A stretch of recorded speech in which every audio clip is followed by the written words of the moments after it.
नमस्कार दोस्तों, मेरा नाम है ज़ोया और आप देख रहे हैं मैथिली न्यूज़। आज मैं आपको बताने वाली हूँ एक ऐसी माँ के बारे में जो अपने बच्चों का पेट भराने के लिए अपने बाल बेच देती है। जी हाँ, सही सुन रहे हैं आप। बच्चे अगर भूख से तड़प रहे हों, बिलख रहे हों, एक माँ की स्थिति क्या होती है वह अल्फाजों में बयां किया नहीं जा सकता है। और ऐसा ही कुछ हुआ तमिलनाडु की एक महिला जिसकी उम्र सिर्फ 31 साल की है। वह माँ जिसकी बेबसी उसकी आंखों से साफ झलक रही थी, या यूँ कह दे कि बिना अल्फाजों के उसकी आंखें सब कुछ बता रही थी। बच्चों की हालत और परिस्थिति देखकर माँ इतनी परेशान हो गई कि उसे अपने बाल मुंडवाने पड़े। फिर उसने अपने बालों को बेच दिया, जिससे कि उसके बाल सिर्फ 150 रुपये में बिके।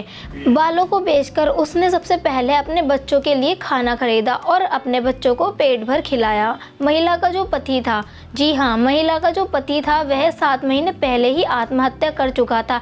इसी तरह महिला की हालत इतनी खराब हो गई थी कि उसे आगे कुछ सूझ ही नहीं रहा था। एक टाइम का खाना खिलाने के बाद सोचती कि आगे क्या होगा। महिला ये सोचकर और ज़्यादा परेशान हो रही थी। आगे बढ़ने से पहले मैं इनकी बेबसी थोड़ा और तसल्ली से आपके साथ साझा करना चाहती हूँ। जब वह कहती है कि मेरा 7 साल का बेटा स्कूल से लौटने के बाद मुझसे खाना मांगने लगा और जब मैं उसको खाना नहीं दे पाई तो वह भूख से बिलख कर रोने लगा। भूख से रोते हुए मैं अपने बच्चे को देखकर क्या करती। मेरे पास कुछ भी नहीं था। मैं खाना तो बनाना चाहती थी, लेकिन मैं कैसे बनाती। मेरे घर में रोशनी भी नहीं थी, मेरे घर में राशन भी नहीं था। एकमात्र सहारा थे जो कि मेरे बाल, जिसे बेचकर मैंने अपने बच्चों का पेट भरा।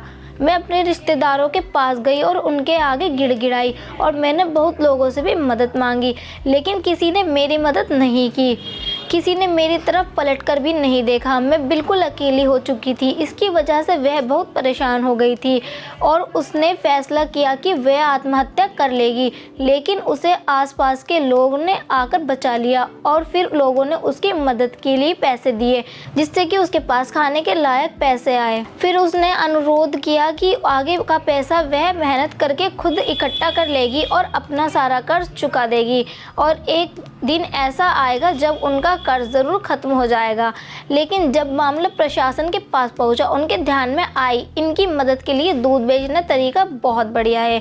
यह वह कहानी है जो मैं आपके साथ साझा करना चाहती थी और बताना चाहती थी कि मुश्किल हालत में तिनके का सहारा भी बहुत होता है। और प्रेमा आज उस हालत से निकलने के बारे में सोच भी रही है, लेकिन दुर्भाग्य ये है कि भारत में प्रेमा जैसी औरतों की कमी नहीं है। आर्थिक विकास के बावजूद भी लाखों लोग ऐसे हैं जो कि आज भी भोजन जुटाने के लिए संघर्ष कर रहे हैं। आपको ये वीडियो कैसा लगा, आप हमें कमेंट सेक्शन में लिखकर ज़रूर बताइए। धन्यवाद।